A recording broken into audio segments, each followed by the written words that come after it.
émission numéro 2 sur Ebulo Adventure. Aujourd'hui, je veux vous parler des panaches. Vous vous dites, parler des panaches, je sais pas quoi à dire. C'est que j'ai pris toutes les panaches qu'on avait récoltées, qu'on avait conservées au cours des nombreuses années de chasse. Là. Je les ai pas toutes, mais j'en ai une bonne partie. Et puis, je suis allé chercher sur le site de Trophée Québec les feuilles pour comptabiliser le score, pour être capable de voir comment ça pouvait scorer dans le Bone and Crockett. C'est sûr que je ne suis pas un mesureur officiel, mais ça donne quand même, en suivant les indications qu'eux nous présentent, ça donne une bonne idée de comment il peut scorer notre panache. J'ai pris autant les petits panaches là, minuscules que les panaches de plus grande envergure pour se donner une bonne idée. Donc, souvent, quand on entend parler là, des émissions de chasse et pêche par des pros, qu'il y a des panaches qui scorent des 150, des 160, ces choses-là, autant pour le cerf de Virginie que l'orignal, des fois, c'est dur à évaluer. Ça peut être quoi la grosseur de ces panaches-là. Fait que ça permet de se comparer. Des fois, on trouve qu'un panache comme ça, c'est un beau trophée, mais à côté d'un 140, c'est un petit fourchu, ça, là. Fait que je vous montre ça, les panaches que j'ai récoltées. Je vais partir du plus petit, aller au plus gros. Et puis, également, à la fin, j'ai pu mesurer un panache de cerf de Virginie, que ça, c'est un petit peu plus compliqué, là, que je trouve, versus un panache d'orignal. Donc, je vous explique, je vous montre ça à l'instant, les panaches qu'on a mesurés. On commence avec ce superbe trophée orignal que j'ai récolté en 2018 à la carabine. C'était mon premier boc que je récoltais à la carabine. Pas mon premier orignal, mais mon premier à la carabine. Un petit boc d'un an et demi, là, ça score pas beaucoup. Ça donne un total de 27 points, un petit panache comme ça. Ce boc-là, ce qui était le fun, c'est que il est venu, sur le call, je calais, puis il est venu même à carabine, il est venu voir par curiosité. Puis je l'ai tiré environ à 100 mètres, une balle dans le cou, puis il est tombé comme une poche dans ses traces. Le panache que je vais vous montrer date de 2019. Pour l'année passée, l'autre, lui, il était tué aussi à la carabine. Il score 54,25. Je vous montre ça à l'instant. Une petite envergure de 23 pouces et demi. Ce que j'aimais avec ce panache-là, c'est qu'il est quand même brun chocolat.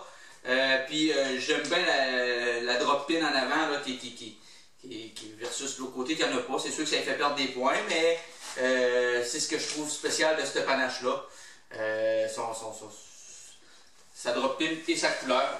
Mais c'est ça, c'est pas une grosse masse, mais ça score 54,25. Ce panache suivant date de 2017. C'était mon premier orignal que j'ai tué à l'arbalète. Une shot de 17 mètres. Vraiment, c'est mon préféré parce que ça reste c'est mon premier. Il score plus que l'autre. Malgré qu'il n'y ait pas de palmure. Il score 56,13. Un petit peu plus que l'autre. C'est juste que ce qui est beau, c'est qu'il y a une belle largeur des poignards. Là, mais c'est pas un gros boc, là, c'est un petit boc d'un an et demi, 2 ans et demi peut-être, étant donné la masse.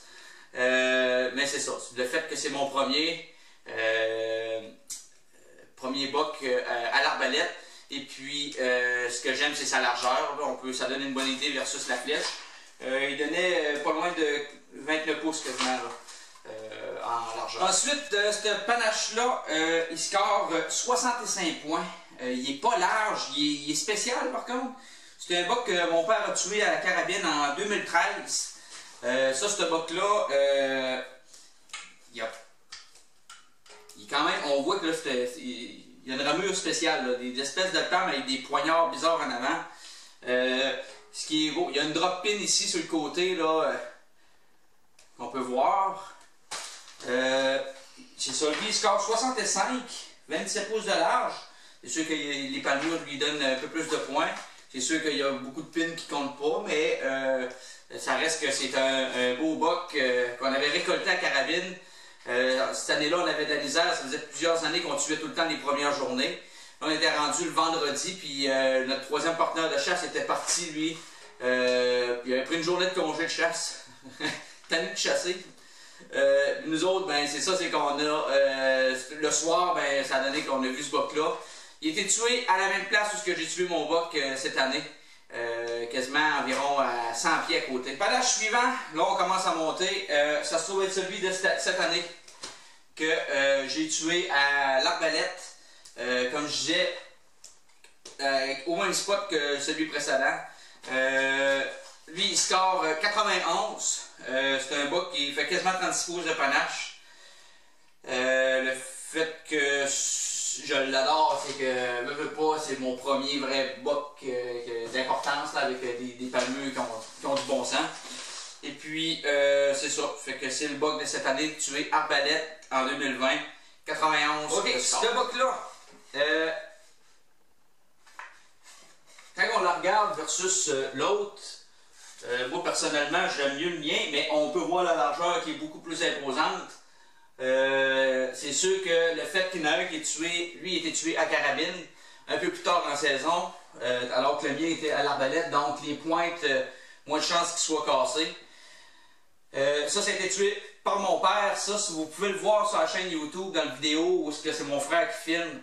Il y a plusieurs coups de feu qui est tué dessus, là, qui est tiré dessus à la carabine.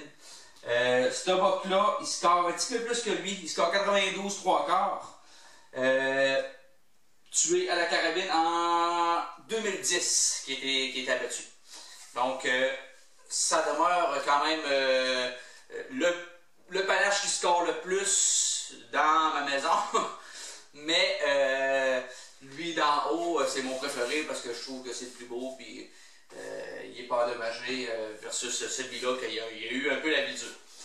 Le prochain panache que vous allez voir, lui, il est installé à notre chalet.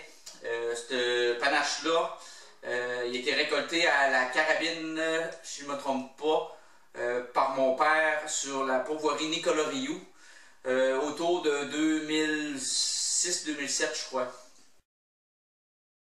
Ce buck-là, il score 139,25, quasiment 140. Il perd un petit peu de points à cause qu'il y a des pointes, il n'est pas égal, là, il y a 9 points d'un bord, 7 de l'autre. Une petite différence à la largeur des palmures, quand même pas beaucoup. Il perd un point, puis sa largeur puis sa longueur des palmures. Ce qui fait perdre 4 points. Sinon, il serait over 140. C'est sûr que fait qu'il soit tiré par balle, ça lui prend au moins 150 pour pouvoir être rentré, être comptabilisé.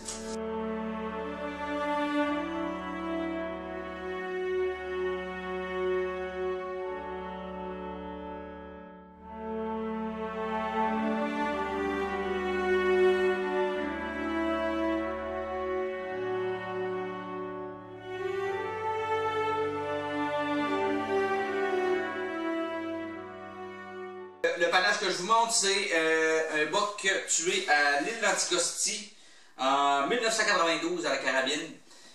Pour l'île d'Anticosti, le pointage minimum, ça prend 90. Ce buck-là, c'est un 8 pointes. Il n'est pas énormément gros, mais j'avais pas de panache. C'était le seul panache de chevreuil que j'avais pour pouvoir mesurer. Ce qui est beau, c'est que, bon, sur les images, c'est sombre un peu. Mais ce buck-là, il était tué en septembre, donc il est tout encore sur le velours. Il était taxidermisé avec le velours. Donc, ce buck-là, il score 75,5. Donc, ça donne une bonne idée là, que quand les gars ils tuent des chevreuils, moi je le trouve beau le panache, mais quand les gars ils sont dans l'ouest et qu'ils laissent passer des 130 là, Bowling Croquette, là, ça donne une bonne idée. Quand ils tuent un 150 et plus, là, c'est des fichus de beaux bucks.